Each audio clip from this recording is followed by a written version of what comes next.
tu começar é sempre... Take... não, tranquilo. Faz as vezes que quiseres. Ok. Então, para quem não te conhece, quem é que é a Bárbara? Ok, pera, corta.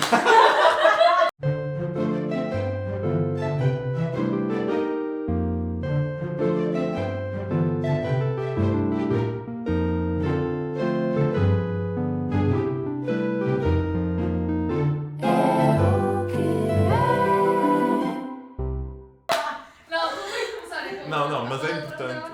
Este momento é importante porque eu preciso de bloopers. Isso Sim, claro. Para o Sim. negócio render. Ai, eu não estava nada à espera que fosse já, eu pensei que tu ias mesmo falar. Eu perguntei Eu estava aqui a preparar um tipo, olha, obrigada pelo convite. Não, é logo assim. Não, mas podemos começar já, é super tranquilo. Ok, está bem. É? Vamos embora, sim. Estás preparada? Sabes o que é que vais dizer? Não sei, mas bora. Então, quem é a Bárbara para quem não te conhece? Eu acho que isso é das perguntas mais difíceis de nós respondermos, porque acho que há tendência para nós não termos uma boa visão de quem é que nós somos. Portanto, eu não sei se sei bem quem é que sou. Posso-te falar um pouco de mim, daquilo que eu gosto de fazer, mas não sei se isso me define ou se isso será certo amanhã. Mas hoje sou uma pessoa feliz, sou uma pessoa que vive neste espaço muito bonito, em Ponte Lima, sou uma pessoa que estudou música, alguém que gosta muito de aprender coisas novas, tenho muitas paixões diferentes, sou muito curiosa, adoro aprender, ou seja, adoro investir o meu tempo a aprender coisas que realmente me interessam e não só focar-me numa coisa, adoro estar com os meus amigos, e acho que isso é um bocadinho daquilo que eu sou. Acho que temos tendência só para falar daquilo que nós fazemos em termos profissionais, mas acho que isso não é de todo mais importante. Acho que foi uma bela resposta. Obrigada. E normalmente costumo fazer a minha segunda pergunta é como é que nós nos conhecemos, só que desta vez é um bocadinho diferente. Queres explicar porque é que é um bocadinho diferente? Sim, nós literalmente conhecemos pessoalmente hoje. Temos vários amigos em comum, alguns dos quais com quem eu estudei, outras pessoas com quem eu contactei mais tarde na minha vida por outros motivos profissionais, mas tu convidaste-me e eu agradeço desde já o convite e pronto, fomos almoçar, entretanto conheceste um bocadinho da minha terra e estamos aqui. Eu queria que tu me falasses um bocadinho do teu percurso musical, como é que tu começaste, se escolheste o fagote ou como é que foi o início desse percurso. Então, eu quando estava a estudar, quando era muito jovem, eu sempre fui boa aluna e nem isso nem sempre jogou ao meu favor, porque na altura seres boa aluna ou muito boa aluna era um bocado mal visto, porque não sei se calhar pelo contexto do sítio onde eu cresci, mas eu era sofri um bocadinho de bullying, porque era menina dos professores, porque não sei, eu sentia que não pertencia muito bem.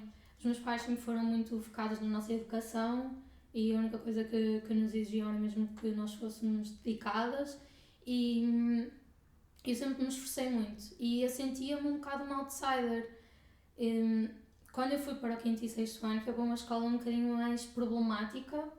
Na altura ainda era naquela fase em que se podia reprovar os alunos várias vezes durante vários anos, então eu lembro-me de ter 11 e 12 e havia colegas na mesma escola com 18, 19 que ainda estavam a acabar tipo o 9º ano e havia alguns problemas sociais e eu lembro-me tipo só de pensar eu tenho que sair daqui, tipo eu não estou bem aqui, eu não estou a aprender, eu não gosto de estar aqui e a minha passagem para a música foi um bocado uma resposta a esta insatisfação porque foi muito aleatório. Uma vez eu estava numa aula de música e a professora deu-nos um panfleto e falou de uma escola em Viana que era de música e disse, você, acho que se referiu até a mim e outras colegas que depois acabaram por ir comigo, vocês até têm jeito, porque é que vocês não experimentam ir lá? Mas eu tinha conhecimento zero de música, só 5º e 6º ano, nada de especial, mas eu vi ali uma possibilidade de sair. E então, pedi aos meus pais para me levarem para para ir experimentar.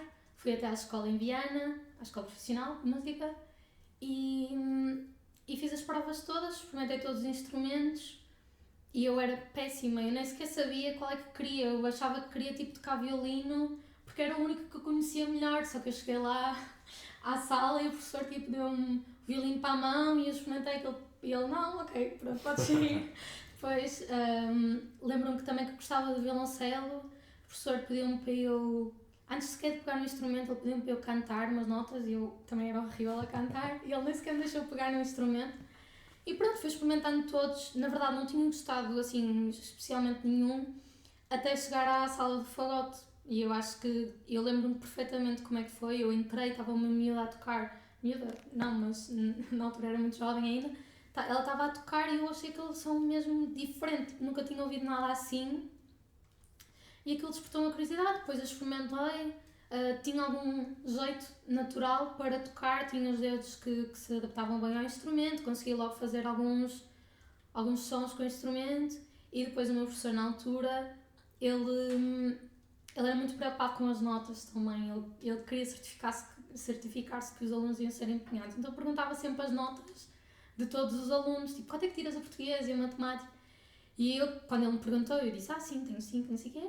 E ele, muito bem, és boa aluna. E eu adorei que ele tivesse valorizado isso em mim, porque no meu percurso, os meus pais sim valorizavam os professores, mas toda a gente à minha volta da escola era tipo, para que é que és ser tão boa aluna? Ou para que é que se interessa? Era um bocado desvalorizado. E eu achei, ok, tipo, aqui eu se calhar encaixo. Aqui se calhar é o meu lugar, porque se calhar se eu for empenhada como já sou, isto aqui vai ser reconhecido. E então foi assim, tipo, eu entrei para a escola, lembro-me que na altura o professor estava indeciso entre 2 alunos, entre eu e outra rapariga, e é curioso que eu hoje em dia só toco fagote por causa de um poema do Miguel Torga, porque o professor, na segunda ronda das provas, ele pediu-nos para nós lermos um poema, e pronto, eu cheguei lá ali, ele mandou-nos embora e eu não percebi o que é que aconteceu. Mas a verdade é que depois recebi a carta em casa, a dizer que ia para a escola e eu fui mesmo às cegas, eu não sabia para o que é que ia. E tinhas que idade? Tinha acabado de fazer 12, acho eu, 7º ano. E pronto, e foi assim que tudo começou. E como é que depois, ou seja, em que altura é que tu pensaste, bem, se calhar é isto que gostava de fazer na minha vida e começaste a pensar assim em música, se foi natural, se foi alguma coisa que aconteceu que fez com que... Eu acho que eu passei a adorar o instrumento muito rapidamente e a adorar a música, mas eu não sei se tomei a decisão de seguir música. Eu acho que segui só o caminho que eu acho que era esperado de mim. Se calhar eu não tirei assim tanto tempo para pensar, ou se calhar não havia espaço e permissão para avaliar isso dessa forma tão distanciada, porque eu acho que era um bocado esperado de mim que eu fosse. E hoje em dia agradeço muito o facto de ter ido, aprendi imenso, mas eu na altura até tinha uma professora de português que me desafiava imenso a escrever e eu escrevia mais ou menos bem. Ela dizia-me, tu devias seguir esta área, também ias ser muito boa. E eu era tipo, não, nem pensar, eu tenho que seguir música, tipo, eu não pensava se eu queria muito. Eu acho que como aquele caminho ia ser mais óbvio e ia ser se calhar mais fácil para mim, eu segui-o, sem pensar muito sobre isso. E tu depois então, tu estudaste até ao 12º ano na escola profissional e depois acabaste por entrar na ESMAI. Sim. Como é que foi a tua experiência na ESMAI? Se foi de encontro à expectativa que também tinhas do que era uma universidade de música? Quando eu entrei, eu adorei o meu percurso na ESMAI, ele foi muito enriquecedor, aprendi muito, acima de tudo, sobre mim.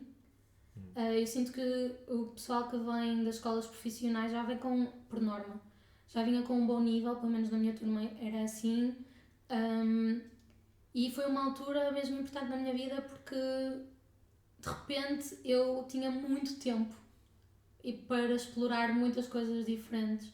Em Viana nós tínhamos um horário extremamente rigoroso, todos os dias de segunda à sexta, das 8h30 às 6h15, inclusive eu tinha aulas ao sábado de manhã.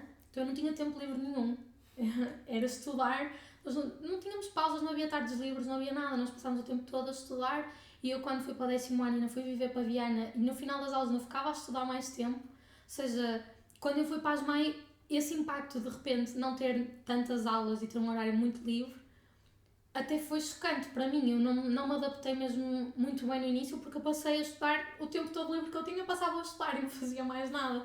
E isso depois também não foi produtivo, porque eu nem sequer estava a estudar bem. Mas eu gostei muito do meu percurso na SMAI.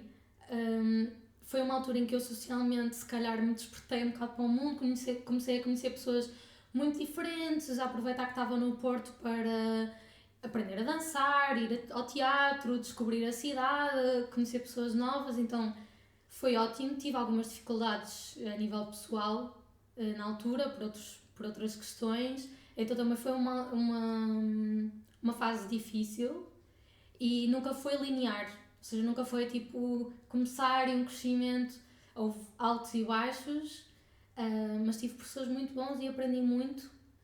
E colegas excelentes também, que acho que é o que eu levo mais para o resto, é os amigos que eu fiz, os colegas que eu encontrei e que me inspiravam mesmo, muito.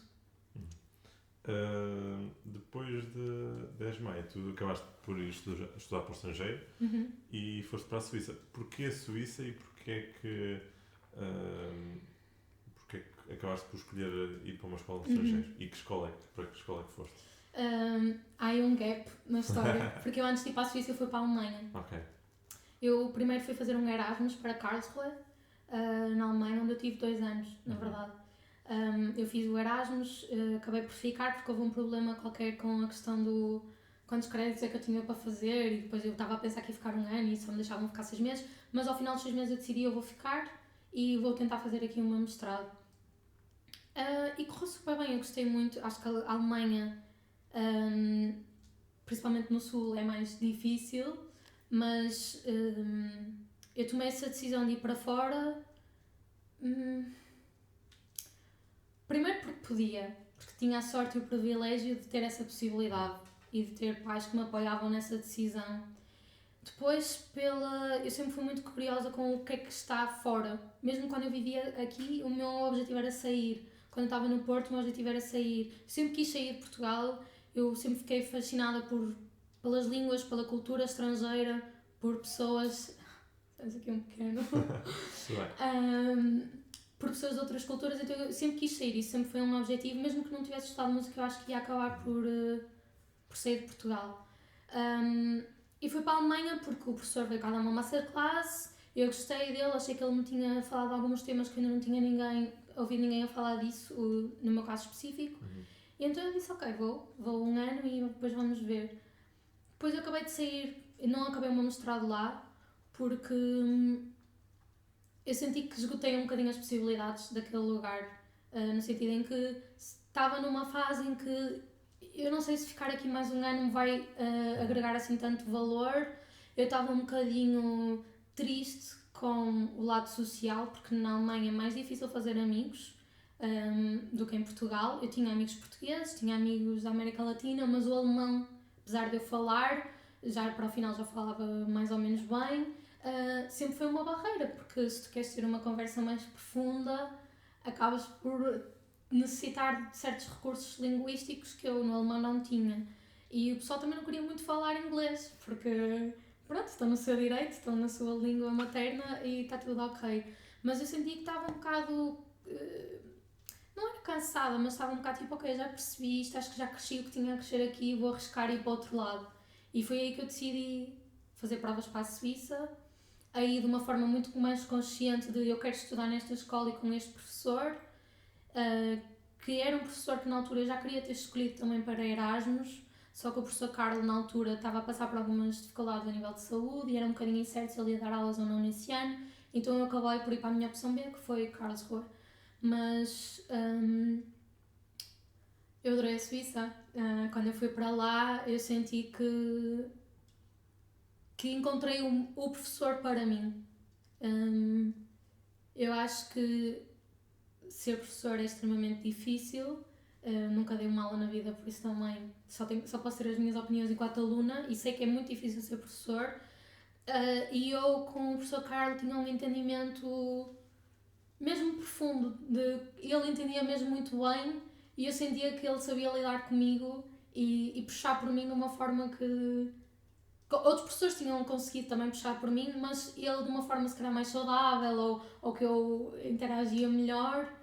Eu adorei a escola, eu fiz projetos maravilhosos, tanto com alunos que são brilhantes como com os professores, porque nós também tínhamos a oportunidade de fazer, ou eu pelo menos tive a oportunidade de fazer música de câmara com os professores da escola, que é ótimo, acho que nunca mais na vida vou ter essa oportunidade de tocar com aquelas pessoas.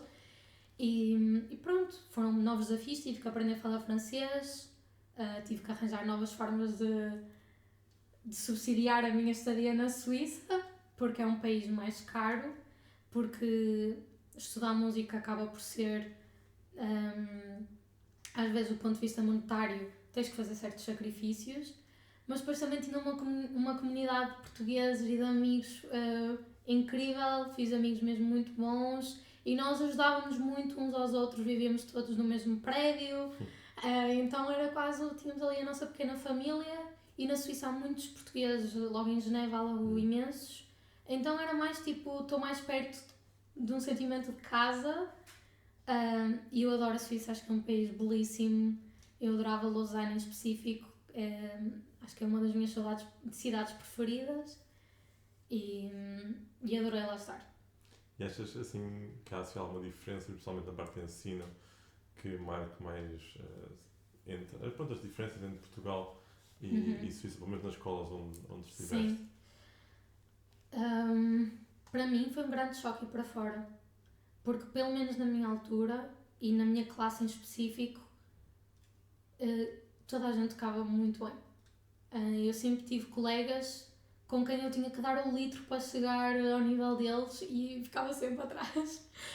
Mas eu tinha uma classe que era mesmo muito boa e claramente isso vê-se porque hoje em dia são um dos maiores solistas e estão espalhados por todas as orquestras. Eu fico mesmo muito orgulhosa do percurso dos meus amigos. Só que quando eu cheguei lá fora não era assim.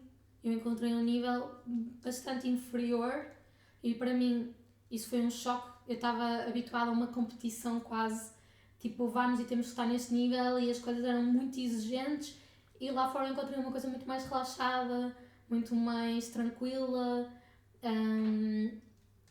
Foi mesmo um choque para mim. Eu acho que em termos fagotísticos eu nunca esperei dos meus professores, não tinha uma expectativa, eu queria aprender, nunca tive a expectativa que eles me ajudassem a chegar a um certo nível, não, eu queria aprender com eles.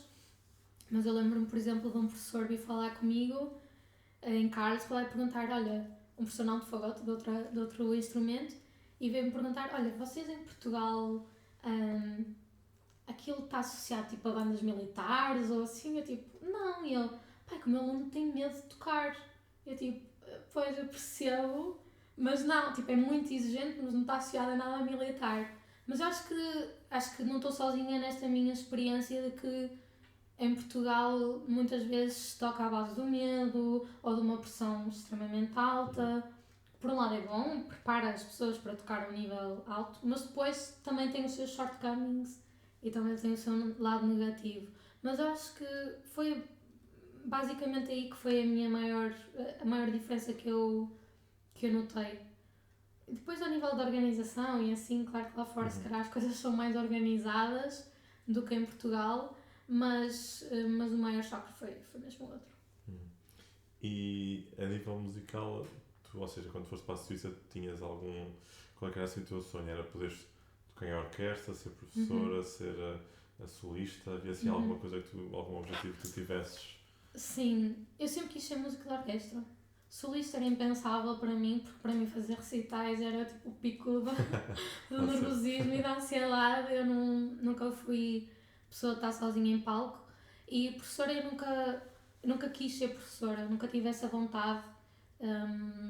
E sempre disse, se calhar às vezes de forma até ignorante, que não, se for para ser professora prefiro arrumar o fagote e fazer outra coisa.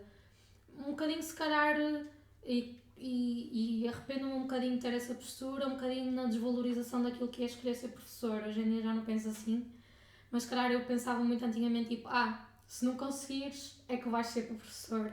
E hoje em dia arrependo-me um bocado porque também contribuí para esse ambiente tóxico, que pronto, uma pessoa está sempre a aprender. Mas eu nunca senti mesmo, eu nunca sentia vocação para ser professora. Hoje em dia, se calhar, tenho mais curiosidade em experimentar, nunca dei uma aula, mas eu sempre quis dedicar-me à orquestra.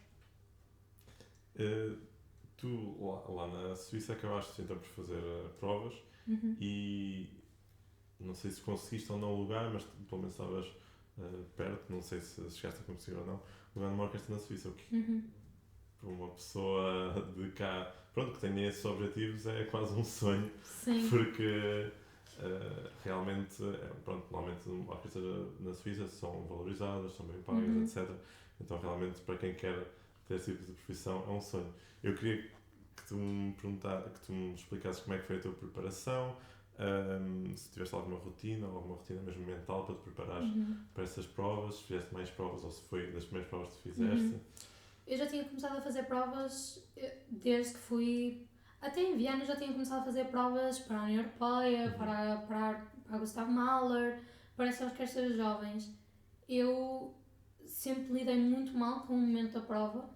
Eu sempre cheguei à prova e nunca consegui demonstrar aquilo que já era a minha preparação musical. Igual em concursos. Eu fiz muitos concursos no meu percurso, só ganhei um prémio, ou seja, um primeiro prémio, e porque eu nunca gostei desse momento. Acho que sempre lidei muito mal com ele, porque não estava preparada. Acho que se fosse hoje em dia, se calhar ia olhar para ele de maneira diferente. Eu sempre senti que fagotisticamente estava pronta ou muito perto. Eu acho que depois também, por não estar preparada psicologicamente, entrava numa fase de autossabotagem.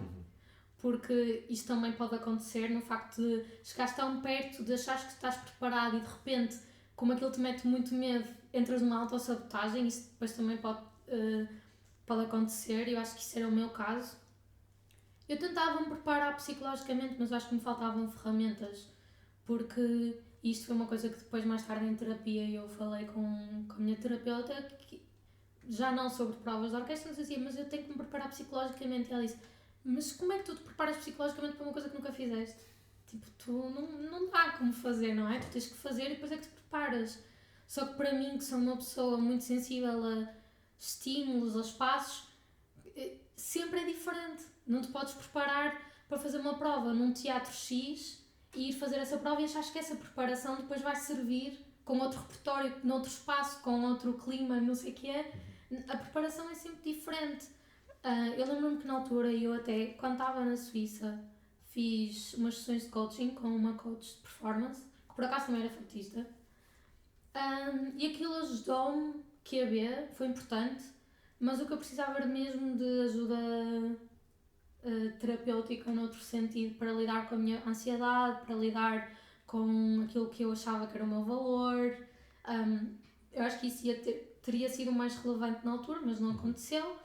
Eu fiz muitas provas, eu nunca tive assim muita sorte, eu acho que sim, pronto, nunca ganhei e as rondas eram mesmo difíceis. Depois, na altura do Covid, eu fiz provas para a orquestra, para practicum, porque na Suíça, para fazeres mestrado em orquestra, tens que estar a tocar numa orquestra. Então eu fiz provas para practicum, que é basicamente o lugar de academista, e ganhei esse lugar e tive um ano a tocar na orquestra da ópera de Biel. E pronto, esse foi o meu ano de experiência orquestral no sentido de rotina, porque eu já tinha tocado em muitas orquestras, algumas delas até profissionais, mas sempre na base do reforço ou uma semana, e esse ano é que deu mesmo para experimentar o que é ser músico de orquestra. E pronto, e foi um bocadinho isso. E lá está, se depois dessa experiência que tiveste de um ano, se a nível musical se sentiste realizada ou não, porque lá está, acabava por ser o teu sonho, não é? Na altura de poderes ter esse emprego, conseguiste esse emprego, e como é que foi depois? Sim, eu acho que foi complicado para mim lidar com isso. Primeiro porque eu acho que nós, pronto, só posso falar por mim, mas acho que na sociedade é muito comum nós pensarmos, eu vou conseguir isto e depois vou ser feliz. Eu, quando tiver isto, depois tudo vai ficar bem. E não foi nada essa a minha experiência, foi exatamente o oposto. Eu comecei, vínhamos na sequência do Covid, Então, os nossos primeiros concertos foram ainda tipo o público de máscara, ou tudo no exterior, com grupos muito pequenos. Mas eu tive ainda assim um ano cheio, nós tocámos praticamente todas as semanas e o naipe era muito pequeno, éramos 3, portanto eu estava sempre a tocar. Eu acho que foi uma experiência difícil para mim, porque a expectativa que eu tinha era que mal eu consiga um lugar assim, pá, vai ser incrível. E depois não foi pela orquestra em si,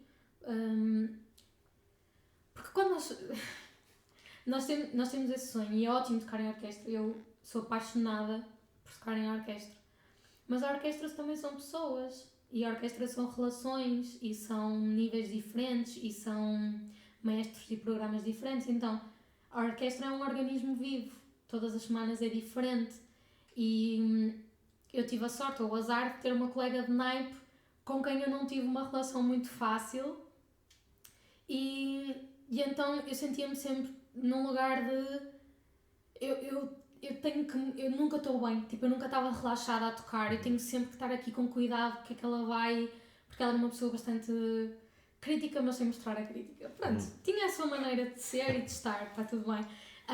Mas eu não estava numa posição confortável. Os programas que eu mais adorei fazer nesse ano foi quando eu estava no lugar de primeiro e que eu tinha a oportunidade de fazer aquilo que eu queria e sem estar preocupada, tipo, estou aqui a fazer segundo, tenho que fazer mais assim, não sei o quê.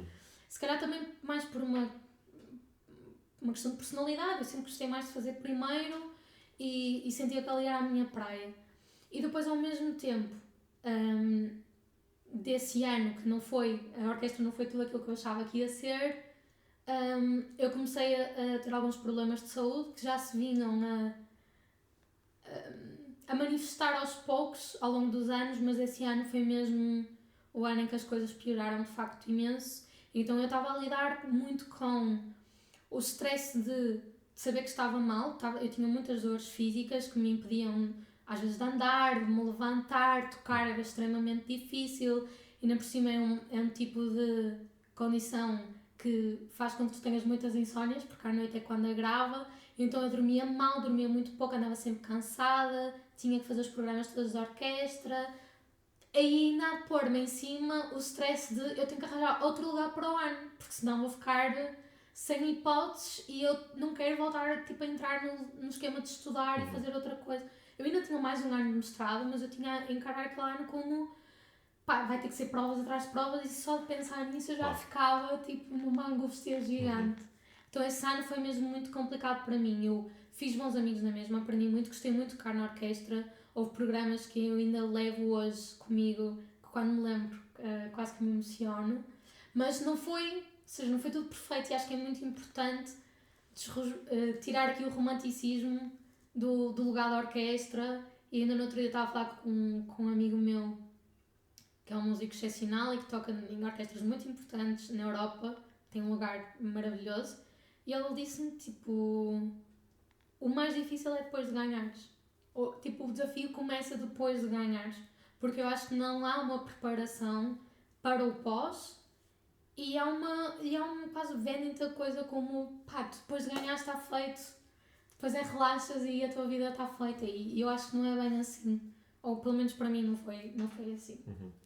E tu então acabaste por deixar, não sei se foi logo aí que acabaste por deixar a parte musical ou não, mas eu queria perguntar um bocadinho sobre isso e como é que foi, pronto, se separar neste caso foi o que já estava contigo há bastante tempo, há muitos anos, e como é que foi a reação dos teus amigos, da tua família, porque lá está, se para ti, imagino que tenha sido complicado, também acredito que não tenha sido fácil às vezes ouvir certas reações ou se até pode ter sido boa. Sim, foi um bocado um processo até chegar aí à decisão de parar. Eu, por volta de março de 2021, não, de janeiro de 2021, eu vim a Portugal porque eu estava mesmo mal e para ser diagnosticada na altura, para perceber o que é que se passava, porque eu nem sequer sabia o que é que tinha. E vim para Portugal e o meu médico disse tipo, tomas esta medicação, se não resultar tens que voltar para Portugal e tens que ir ao hospital todos os dias. Eu tipo, não, nem pensar, eu vivo na Suíça, trabalho na Suíça, tipo, não dá, temos que arranjar aqui outra coisa. Então, um bocado na minha busca de perceber o que é que se passava comigo, acabei por ir a vários sítios, foi aí que eu me apercebi que eu tinha que pedir ajuda. E pedi ajuda do ponto de vista... Tinha uma nutricionista, porque também a minha condição também está ligada um bocadinho à parte do intestino e assim, então tinha que resolver também essa parte. E ajuda psicológica. Foi uma altura em que eu, num dia que me lembro hoje exatamente como é que aconteceu, mas num dia em que eu estava especialmente em baixo, eu pego no computador e tipo, ok, psicólogo online Portugal, e eu preciso, eu não estou a conseguir lidar mais com isto. E foi nesse processo de começar a fazer terapia, de me aperceber que eu já andava aqui numa lógica de eu tenho que aguentar e tenho que me sujeitar a isto que me está a acontecer, porque isto foi uma escolha que eu fiz. E a perceber-me que, espera aí, mas eu posso escolher diferente, porque é que eu agora tenho só que seguir isto só porque lá atrás tomei uma decisão. Ou, isto para mim, eu agora digo isto assim de uma forma muito fácil, mas isto foi uma conclusão que demorou um bocadinho a chegar a ela, porque acho que existem certos padrões de pensamento que acabam por ficar muito enraizados em nós e às vezes nós não percebemos que podemos mudar a nossa vida ou achamos que é impossível. Estamos tantos anos a estudar uma coisa e depois... Sim, e tipo que desperdício, não é? E agora o que é que eu vou fazer? Não sei fazer mais nada. Eu acho que foi crucial na altura eu ter tomado a decisão que precisava de ajuda e a partir daí foi um bocado... Eu tinha aquela ideia de eu vou tirar um ano de pausa, eu preciso de um ano de pausa, eu nem sinto que eu tenho, tipo, eu não escolhi, eu preciso disto, eu preciso de ficar melhor fisicamente, eu preciso ficar melhor psicologicamente, vamos dar aqui uma pausa. Então o meu objetivo era tipo, vou parar um aninho e depois volto. E então estava aqui aliando outros gostos, de género, eu quero ir viajar, se não for agora, quando é que eu vou? Isto é oportunidade, uma boa oportunidade. Então, eu em 2021, eu ainda fiquei quase numa preparação para o próximo ano. Eu vim da Suíça em agosto, ainda tive concertos até outubro. Entretanto, como eu já sabia que queria ir viajar, tinha começado a fazer um curso de fotografia, que também era outra coisa que eu gostava de fazer, e por um acaso também muito aleatório, eu mandei uma review para as pessoas que estavam a fazer o curso e eles adoraram a review e perguntaram se eu estava disponível para trabalhar com eles. E eu, ok, tipo, eu estava a pensar em viajar numa de vou e vou com o que tenho, mas aquilo era uma oportunidade de trabalhar de forma remota, trabalhar online. Ok, tipo, comecei logo, tipo, ainda estava na orquestra, já estava a trabalhar para eles e consegui assim encaixar as pecinhas. Em outubro depois fiz o meu último concerto, fiz um curso de coaching de setembro a dezembro, porque também era uma coisa que me interessava e eu estava aqui, ok, se vou ficar este ano, posso aproveitar este ano para desenvolver outras coisas. Fiz um curso de coaching e depois em janeiro foi tipo, ok, vou na minha viagem, que era suposto ser mais longa e mais sítios, mas acabou por ser só em Bali. E como é que tu conseguiste lidar, pronto, com esse problema de saúde que acabou por acontecer? Porque acredito que lá está, mesmo sendo uma das razões que te fez com que tu acabaste por ter desligado da parte da orquestra e pronto, e de mais coisas certamente da tua vida, como é que foi lidar com isso e realmente o que é que tu tiveste às vezes que mudanças é que tiveste de fazer na tua vida? Sim, eu há bocado não te respondi a uma parte da tua pergunta que era a reação das pessoas. Eu acho que tenho muita sorte nos amigos que tenho e toda a gente me apoiou, não houve ninguém que dissesse estás louca, o que é que vais fazer à tua vida? Lembro-me de dizer até a um amigo que temos em comum, eu vou para Bali e ele, eu vou contigo, então ganho, e ele, não vou. Mas eu estava muito entusiasmada, ou seja, eu via aquilo como uma oportunidade boa, tipo, eu vou deixar o fagote, mas eu vou voltar, e eu confiava que ia conseguir voltar a um bom nível, que tipo, confiava em mim, se calhar pela primeira vez na vida, que tipo, eu vou conseguir, isto vai ser bom para mim, vai ser grande oportunidade, e se eu não fizer agora, quando é que vou fazer? Então eu sinto que foi muito empurrada para ali, a reação das pessoas foi boa, mas depois também veio a parte mais difícil, porque eu acho que nós, enquanto músicos, nós identificamos muito com o nosso papel, e a música é quase uma parte da nossa identidade, não é? porque eu acho que quem trabalha assim numa coisa, e eu tenho essa experiência agora, eu trabalho em coisas diferentes com as quais eu não me identifico tanto. Não há esta relação quase intrínseca com o instrumento, não há uma coisa num nível mais profundo. Então, para mim, perceber quem é que é a Bárbara sem ser fagotista e que amigos é que eu vou ter sem ser os meus amigos da música, isto foi difícil, porque se calhar, voltando à tua primeira pergunta, se calhar uns anos atrás, quando tu me perguntaste quem é que é a Bárbara, eu dizia, eu sou fagotista, eu faço isto e faço aquilo, e era quase a minha primeira coisa.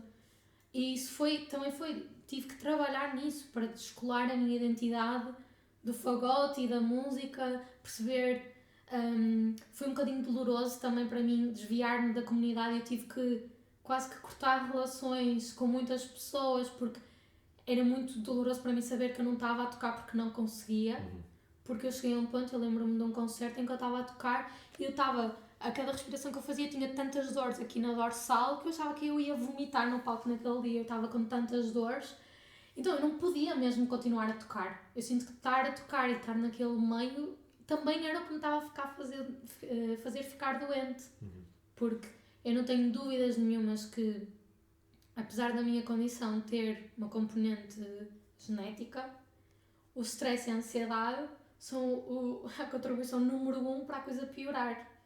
E eu, na altura, tinha... Eu não sabia que eu era uma pessoa com uma ansiedade tipo diária ou que vivia sobre stress crónico. Eu achava que era normal, que toda a gente vivia era como eu.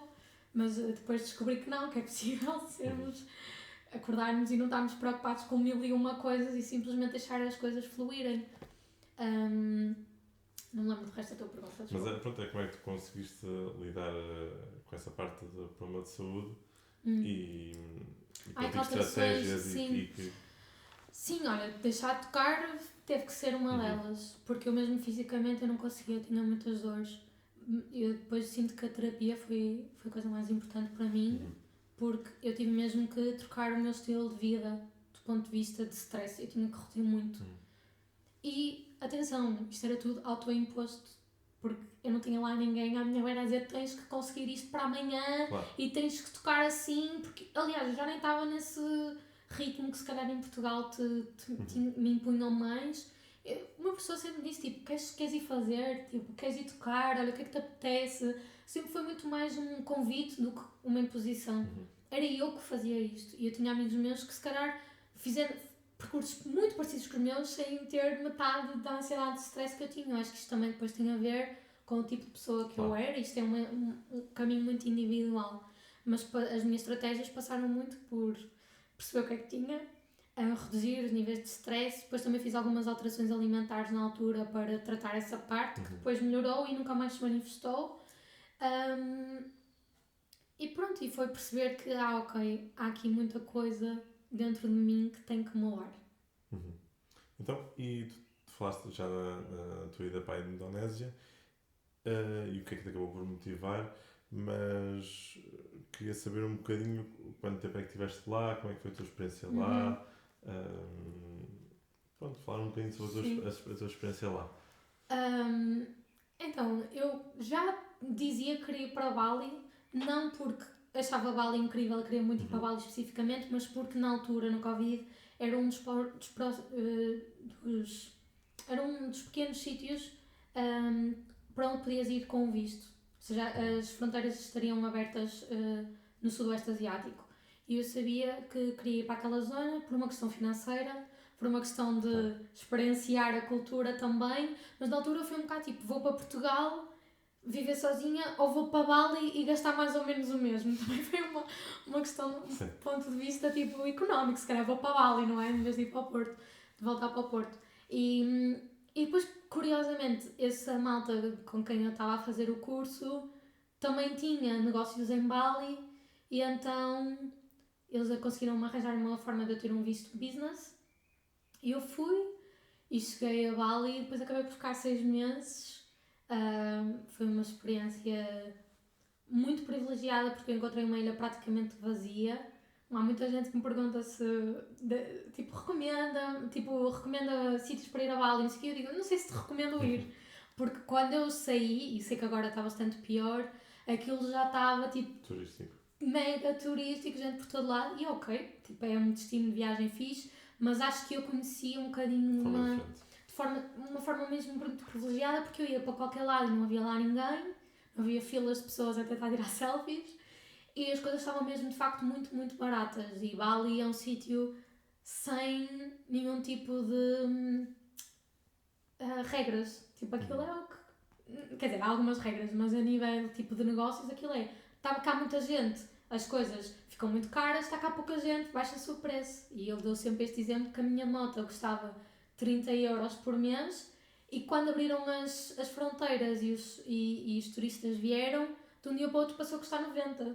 É tipo 3 vezes mais, isto é uma inflação gigante. Quer dizer, e eu perguntei, mas isto é normal? E eles, então não temos motas para toda a gente, o que é que queres? E eu, pronto, então vamos lá. Mas eu adorei estar em Bali. Eu aprendi muito sobre a cultura balinesa. Depois decidi ficar mais tempo por uma questão também. A empresa tinha pessoas lá, eu fiz amigos lá e depois de repente apetecia-me ficar e não estar sempre de mochila às costas e estar sempre sozinha.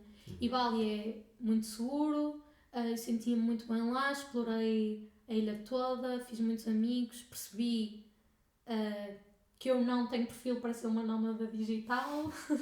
Também foi uma coisa que também foi importante para mim. Eu acho. Mas porquê que achas que não tem perfil?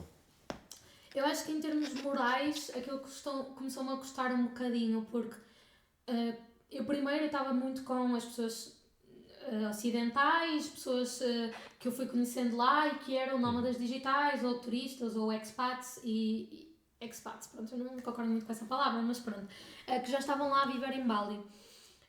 Mas depois eu vivia por cima de um restaurante local e o alojamento também era local owned e então eu trabalhava muito no restaurante em baixo e as pessoas que me serviam eram tudo miúdas balinesas e eu acabava por meter conversa com elas e descobrir um bocadinho mais da realidade delas. Cheguei a conhecer a família delas, algumas, depois amigos de amigos, cheguei a ir a festas religiosas tradicionais, ir à casa deles.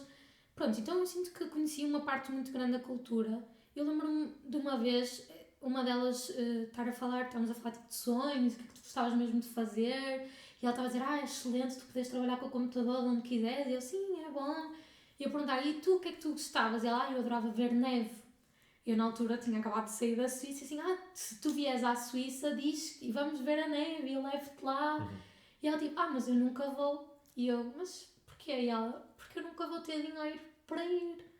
E começamos a falar se calhar de coisas que são mais tabus e que se calhar os turistas não perguntam, mas ela começou-me a dizer quanto é que ela ganhava e eu ficava mesmo tipo, isto é uma exploração gigante e isto é um tema bastante complexo, não é? Tipo, eu não tenho respostas, nem muito menos soluções, mas eu não me comecei a sentir bem, até porque quando abriram as fronteiras eu senti que houve algumas mudanças e que o tratamento das pessoas que estavam a chegar que não era assim tão bom para as pessoas locais.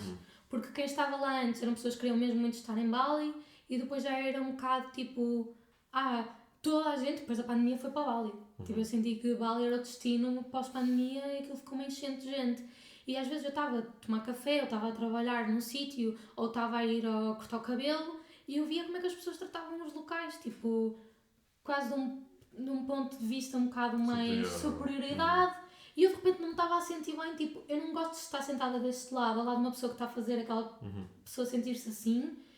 E eu não ficava bem com aquilo, sabendo eu que estava-me a esforçar para ser a melhor visitante possível. Mas aqui, moralmente aquilo não estava a cair bem. E depois também o tipo de exploração que se faz a nível do espaço, do investimento que lá se faz, como é que as pessoas são tratadas, os locais, eu comecei a sentir-me um bocadinho mal, até porque muitas pessoas, quando sabiam que eu era portuguesa, diziam, oh my god, tipo, eu a seguir vou para Portugal, porque há lá uma cidade bué da fixe, que é tipo a Hidden Gem, que é a Baliceira. E eu ficava chocada, tipo, não, e vocês nem imaginam os problemas que tanta gente em massa vir estão a causar na comunidade local. Então eu estava a ouvir, tipo, do lado de Portugal, questões que tipo, ok, isto agora está a ser difícil para nós porque preços da habitação e não sei o quê, não estou a dizer que é só esse o problema de todo, mas eu estava tipo a sentir-me numa posição de género, agora tipo o meu país é meio Bali da Europa e nós estamos a sentir um bocado o que é isso.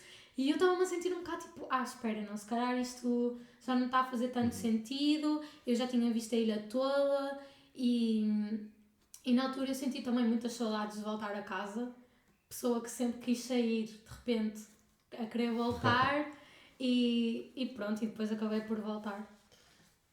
E tu acabaste por voltar e como é que foi a tua relação depois com o fagote? Voltaste a tocar e como é que foi essa sensação de voltar a tocar? Se foi parecida com a que tinhas anterior ou se realmente foi uma mudança completamente diferente? Sim, eu voltei e eu tinha inicialmente dito que ia ser 1 ano e não foi de todo 1 ano. Eu voltei para Portugal e eu continuei a trabalhar para essa empresa onde estava a trabalhar antes e até voltar a pegar no fagote passou bastante tempo. Eu acho que depois também estava a gostar muito de explorar quem é que sou eu sem o fagote, a explorar coisas diferentes, a fazer coisas diferentes, a ser dona do meu tempo, a ir para onde eu quiser, quando eu quisesse, sem o peso de ter um instrumento sempre às costas, sem aquela coisa de eu tenho que tocar todos os dias para manter em forma. Então eu ainda estava muito a gostar de explorar isso, então aquele meu prazo de 1 ano acabou por se estender um bocadinho. E quando eu voltei a tocar, foi depois de um curso de meditação que eu fui fazer em Inglaterra, um curso de 10 dias em silêncio, de meditação diária de 8 horas, e eu voltei desse curso e eu senti muita vontade de tocar, e isto foi no início do ano passado, em janeiro. E então eu fui começando a tocar, assim, só quando me apetecia ver que tal. Pedi uma amiga para ir comigo comprar palhetas, porque eu já nem tinha palhetas, e pronto, e foi um bocado redescobrir o instrumento quase pela primeira vez sozinha, porque eu acho que até ali eu tocava sempre com um certo objetivo e a partir daquele momento tinha sido vou tocar porque quero e porque me apetece e o que me apetece, da maneira que me apetece, fazer como eu gosto e pronto, eu acho que depois foi aos poucos, até ao final do ano passado eu decidi, não, eu quero mesmo voltar a tocar de forma regular e adorava voltar a encaixar o fagote, mesmo do ponto de vista profissional na minha vida e vamos ver como é que isto corre. E pronto, tem sido ainda assim um bocado nesse registro e tenho a sorte de ter pessoas à minha volta que querem tocar comigo e então tem sido bom voltar, tem sido muito mais saudável. Sinto que é possível parar e depois voltar. Eu acho que aquilo que se ganha ao parar é muito superior àquilo que se perde. Se calhar perdemos um bocadinho a forma e o nível. A resistência, não é? A resistência, sem dúvida. O staccato também é mais difícil. Mas aquilo que eu ganhei, eu acho que foi muito mais importante. Sim. E agora, assim, para o futuro, tens assim algum objetivo? Já falaste da parte musical, mas mesmo do outro tipo de trabalho, que tinhas dito que gostavas de conciliar com outro trabalho, e mesmo a nível pessoal, tens assim algum objetivo para os próximos anos? Eu quero ser feliz. Não tenho assim grandes planos. Eu sempre fiz muitos planos e há uma expressão que é tipo, when we make a plan, God laughs, ou assim uma coisa, tipo, para fazer planos já me deixei disso. Quero continuar a fazer aquilo que gosto, ter saúde acima de tudo, incluindo saúde mental, divertir-me a fazer aquilo que eu quero e continuar a explorar aquilo que para mim me desperta curiosidade no momento, que hoje em dia pode ser o fagote e outra coisa, mas estou muito aberta a descobrir que se calhar quero fazer coisas diferentes, ou quero ser professora, ou não sei, acho que estou muito aberta ao que vier, não tenho assim grandes objetivos muito definidos, quero o meu bem-estar. Já estamos aqui a chegar à parte final e portanto eu vou-te fazer aqui uma pergunta que eu costumo fazer a toda a gente, que é se tens algum livro, filme, podcast, série ou anime que tu recomendes e que tu gostes e que tu recomendes às pessoas que estão a ouvir. Ok, eu acho que vou recomendar um podcast que é o Despolariza, que é um podcast do Tomás Magalhães, que é um físico. Eu acho que desde que descobri o podcast dele que mudei muitas coisas na minha maneira de pensar. Já falamos disto hoje, mas eu não tenho opiniões muito fixas, estou muito aberta a mudar de opiniões e eu acho que ele apresenta uma forma de estar na vida muito boa, porque é uma forma muito despolarizada de perceber sempre que nós somos muito complexos, que ninguém nem nada é tão simples como parece e às vezes falta muita nuance. Então eu acho que ele consegue introduzir isso de forma muito boa. Pronto, isso assim mais do ponto de vista educativo. Do ponto de vista do entretenimento, recomendo se calhar o último filme que eu vi, que foi o Poor Things. Ok, eu não vi, tenho de ver. Não vi. Agora vamos às perguntas rápidas. Tá bom. Já sabes como é que funciona. Podes responder mais uma palavra. A primeira coisa que vem à cabeça, eu vou dar aqui só um exemplo, só assim para tu teres de responder rápido. Por exemplo, escolherias a praia fluvial Ponte de Lima ou a praia em Bali? Praia em Bali. Portanto, a primeira coisa que te vem à cabeça. Ok. Qual é que é a tua comida favorita?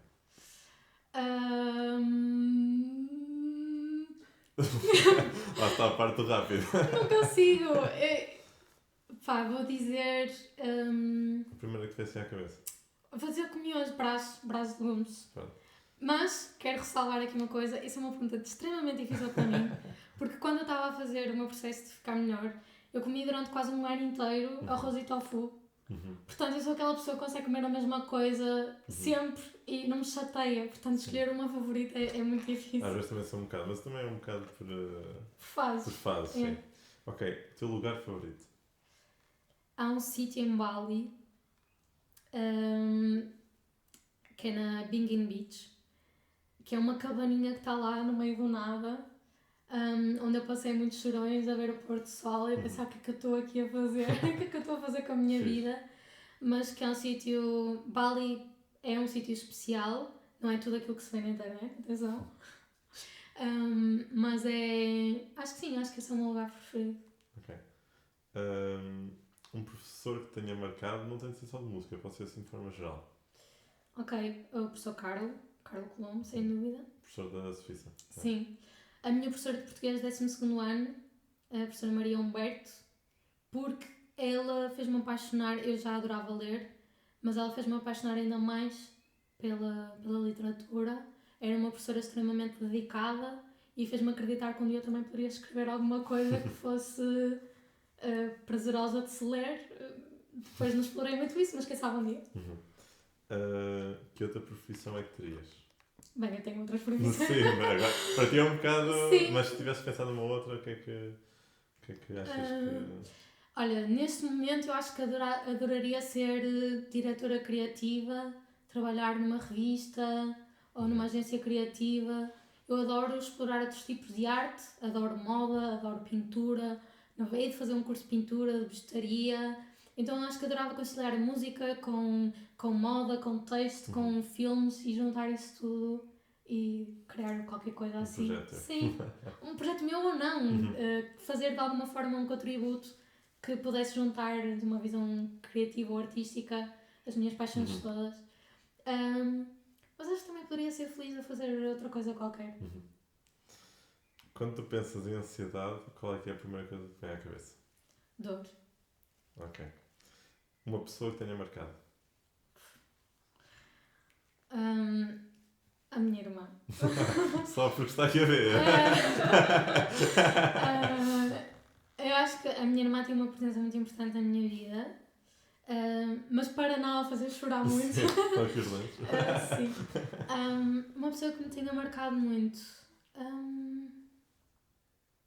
Olha, assim mais recentemente, não consigo dizer uma que me tenha marcado, a minha avó também é uma figura muito importante para mim, mas recentemente o Jacob Collier.